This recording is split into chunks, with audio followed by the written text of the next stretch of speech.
Everybody, my name is Lorelai Arianis, and this is going to be my presentation on the evolving role of elementary teachers in fostering comprehensive literacy.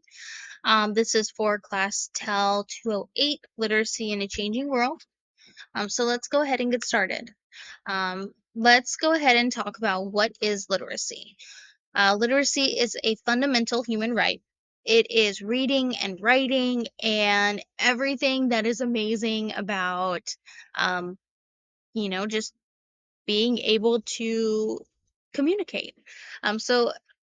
Personally, as an aspiring elementary educator, understanding the multifaceted nature of literacy is crucial for developing well rounded, critically thinking students in the digital age. As elementary teachers, we hold a unique and crucial role. We are not just teaching children to decode words or write sentences, we're helping unlock their potential and shaping their futures. Every time we help a child sounding out a word or teach them how to express their thoughts on paper, we're opening doors to endless possibilities.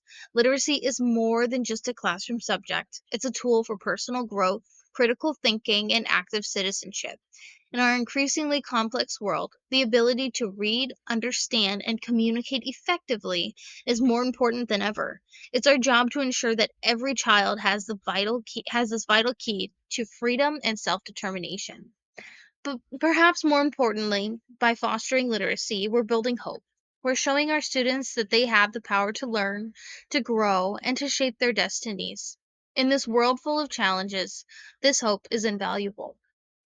So let's remember as educators, every reading lesson, every writing exercise, and every story is shared as a step towards a brighter, better, more liberated future for our students. As elementary teachers, we are not just educators, we are guardians of hope and architects of freedom. Let's go ahead and move on to our next slide. This is going to be about my goals for this workshop. Um, my goal for this workshop is for everybody to have a deep understanding of critical literacy as a dynamic and an evolving practice.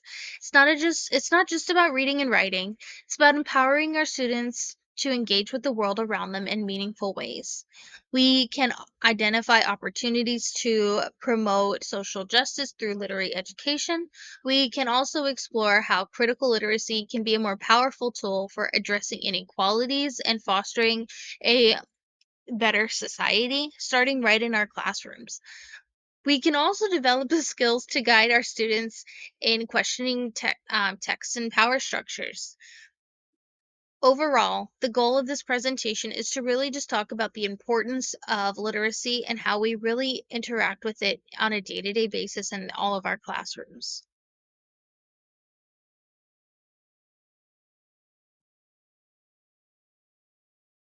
Last minute for you. Okay, so let's begin with the fundamental truth. Literacy is far more than the ability to read or write. As highlighted in the opinion piece, No Literacy, No Liberty, literacy is a cornerstone of personal freedom, societal progress, and hope for the future. Considering the sobering statistic from the article, more than 40 million adults in the US can't read well enough to navigate daily life. This isn't just an educational issue, it's a matter of liberty and the quality of life. Without strong literacy skills, individuals struggle to access information, make informed decisions, and fully participate in society. But in our rapidly evolving world, basic literacy isn't enough. This is where critical literacy becomes crucial. Critical literacy expands on traditional literary skills, empowering students to question the information they encounter, recognize bias and manipulation in text, understand how language shapes our perception of reality, consider multiple viewpoints on issues, and recognize the sociopolitical context of information. And by fostering these skills, we're not just teaching our students how to read and write. We're equipping them with the tools to navigate an increasingly complex information landscape. We're preparing them to be informed citizens, capable of making reasoned decisions and actively participating in all of our democratic processes. The No Literacy, No Liberty article argues that failing to properly educate our children in literacy is condemning them to a future without hope. This is especially true when we consider critical literacy. Without these skills, our students are vulnerable to manipulation, less able to advocate for themselves or others, and less equipped to tackle the complex challenges of our world. As educators, we have a profound responsibility. By fostering critical literacy in our classrooms, we're not just teaching them academic skills, we're nurturing the foundations of liberty, equality, and democracy. We're giving our students the tools they need to shape their futures and contribute positively to society. In the words of the article, literacy is hope. It's the promise of a better tomorrow. By embracing and teaching critical literacy, we are opening doors to a future full of possibility and hope for our students. Continuing on, while we'll explore practical strategies for incorporating critical literacy into our daily teaching practices, we'll be able to look how to guide our students in questioning texts and considering multiple perspectives.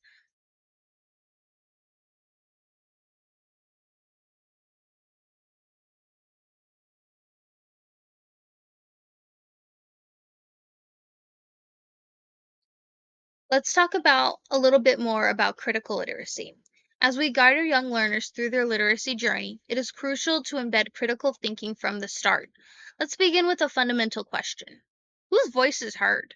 And whose is silenced in elementary education? Traditional children's literature often is privileges mainstream voices, potentially silencing more marginalized perspectives. As educators, we must seek out and diverse authors and characters, ensuring our students see themselves and others in the book they read. It's equally important to examine our textbooks critically. What stories are being told, and which are left out? This hidden curriculum shapes our students' worldviews, often unconsciously. Next, let's consider the underlying message in our educational materials. Children's media and books often contain subtle stereotypes or cultural biases. By teaching our students to identify these, we're equipping them with valuable critical thinking skills. For instance, we might analyze gender roles in fairy tales or discuss cultural representations in social studies texts. Questioning or exploring secondary meanings is another crucial aspect of critical literacy. We can encourage our young readers to look beyond the surface of picture books, analyze how illustrations interact with text to convey meaning. By exploring multiple perspectives within stories, we can help students understand that there is often more than one way to interpret a text. The inferences and outcomes of implementing critical literacy in elementary education are profound. We're developing critical thinking skills from an early age, fostering empathy and global awareness, and laying the groundwork for active citizenship. When students learn to question texts and consider multiple viewpoints, they're better prepared to engage with complex social issues as they grow. As Vasquez Jenks and Comber beautifully articulated, critical literacy practices encourage children to use language to question the everyday world, to interrogate the relationship between language and power, to analyze popular culture and media, to understand how power relationships are socially constructed. By introducing these practices in elementary education, we're not just teaching reading, we're empowering our students to be thoughtful, engaged citizens of the world. In practice, this might look like having a discussion about why certain characters are portrayed in certain ways in a story, or encouraging students to rewrite a familiar tale from in a different character's perspective. It could involve analyzing advertisements in children's magazines or discussing the implications of language used in classroom rules. Remember, every time that we encourage a student to dig deeper into a text, to question assumptions, and to consider alternative viewpoints, we're still fostering these skills that will serve them well beyond the classroom. We're preparing them to be critical consumers of information.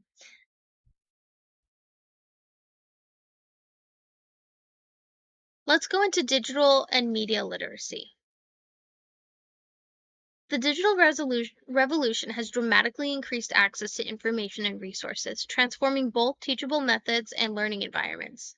However, this abundance of information can lead to overload and expose students to misinformation if not properly managed.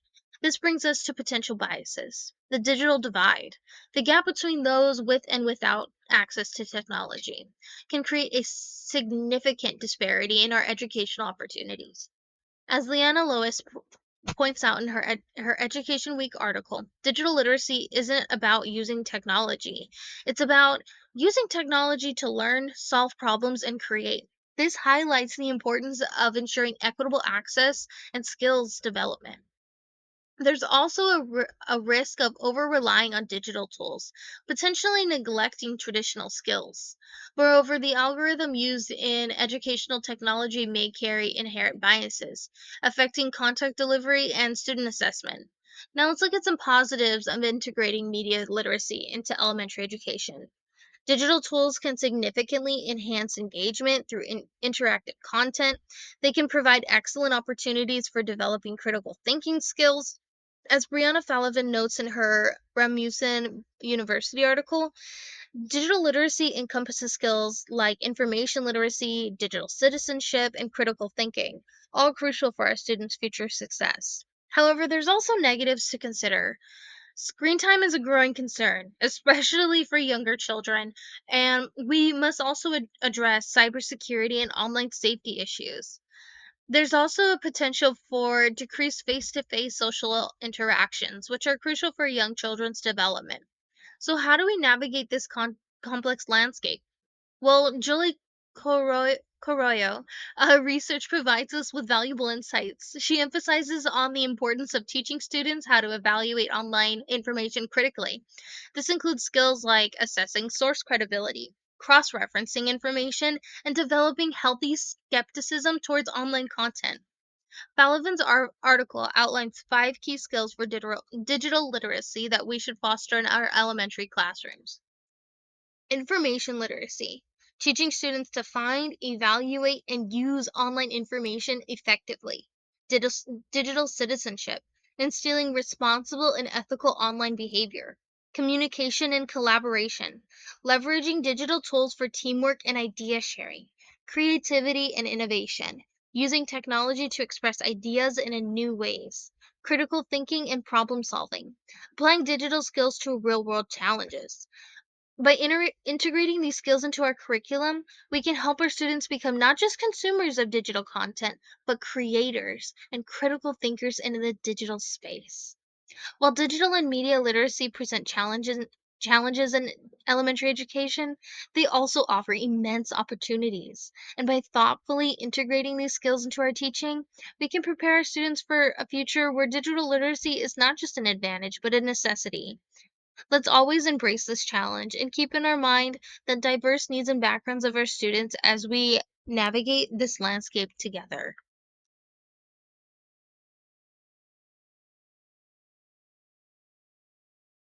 Let's go ahead and talk about cultural literacy in elementary education and how it's about helping kids understand and appreciate different cultures. It's more than just knowing that other cultures exist, it's about being really understanding and respecting them. When we bring diverse cultural perspectives into our classroom, we help our students better understand the world around them.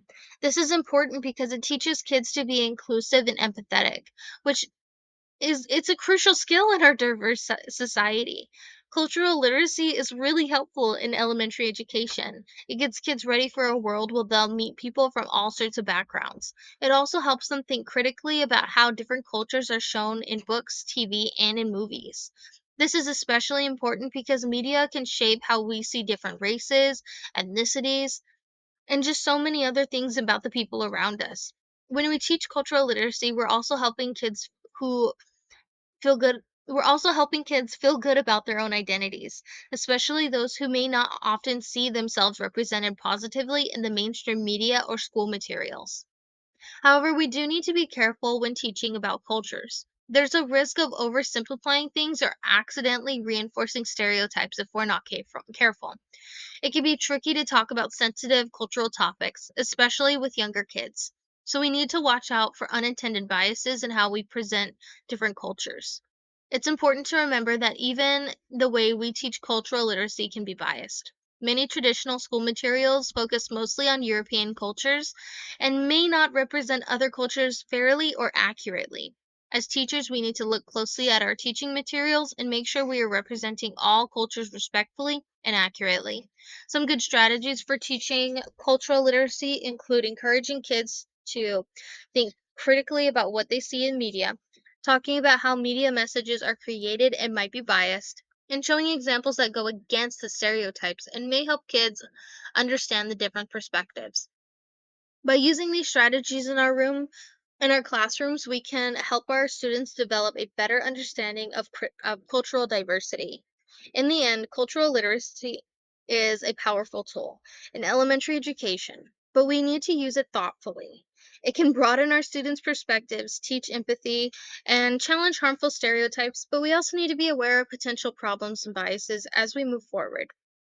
Let's keep learning about different cultures, carefully examine our teaching materials, and create a classroom where everyone feels included. By doing this, we're not just teaching cultural literacy, we're helping raise a generation of kids who understand and appreciate our diverse world.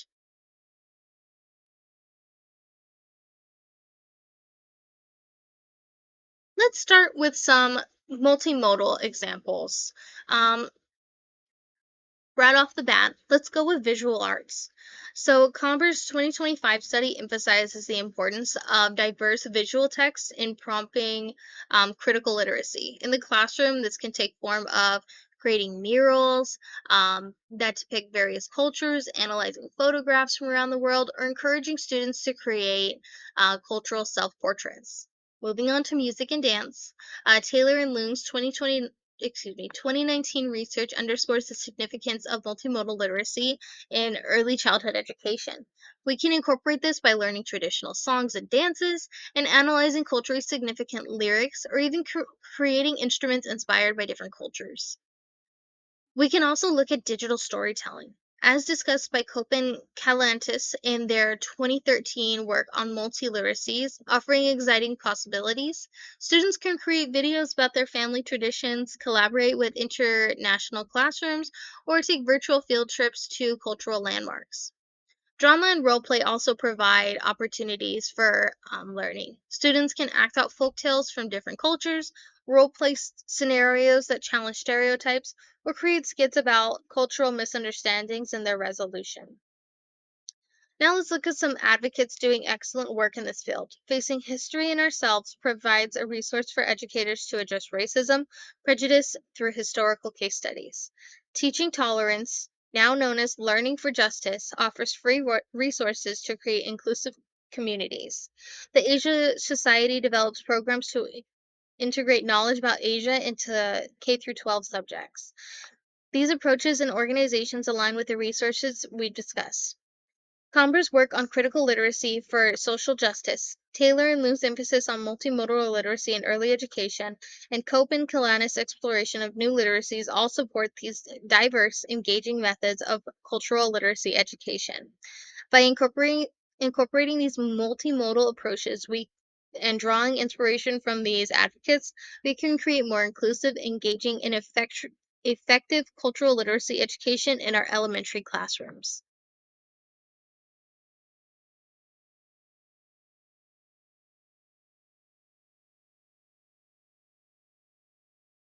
Imagine holding a key that can unlock countless doors of opportunity. That key will always be literacy. It's not just about reading words on a page, it's about empowering our students to understand, interpret, and shape the world around them. Literacy is the gateway to all knowledge. It's the foundation that allows our students to explore science, history, mathematics, and beyond. With strong literacy skills, our students become critical thinkers, able to analyze information and form their own opinions in this complex world. But literacy goes beyond academics. It enhances communication, allowing our students to express themselves clearly and confidently. It builds empathy by exposing themselves to diverse perspectives and experiences, and it opens doors and opportunities of breaking cycles of poverty and creating pathways to success. Most importantly, literacy fosters a love of lifelong learning. In our rapidly changing world, the ability to continuously learn and adapt is invaluable. As educators, we have that power to give them this key. We have every book that we introduce and every story that we share, every writing skill that we teach is a step towards unlocking their potential. Let's go ahead and talk about some more opportunities for anybody who is interested. I highly recommend these three sources. The first is a documentary. It's the Library of the Early Mind. This is a film that explores children's literature and its impact on our culture and development. It features interviews with renowned authors and illustrators. Some might know R.L. Stein from the Goosebumps series. He is in this. It's really cool, and it is just fascinating to see how their careers have, you know, affected this. Second resource that you guys can also look at is the Read Aloud Handbook by Jim Turles. This book is a treasure trove of information about the importance of reading aloud to children. It's packed with practical advice, inspiring stories, and all of which just demonstrates the power of literacy. Lastly, this might be for our older generation, but I really wanted to put this on here as well. I encourage everybody to check out Pro Literacy. It's a nonprofit organization dedicated to adult literacy and basic education. Their website is www.proliteracy.org, and it offers a wealth of resources and information about literacy initiatives around the world. These resources can deepen our understandings of literacy and inspire new ways to promote it in our classrooms and communities. And let's continue to grow and learn together as we are the champion of the cause of literacy. Thank you guys so much. And this is my resource. I hope you guys all have an amazing holiday break.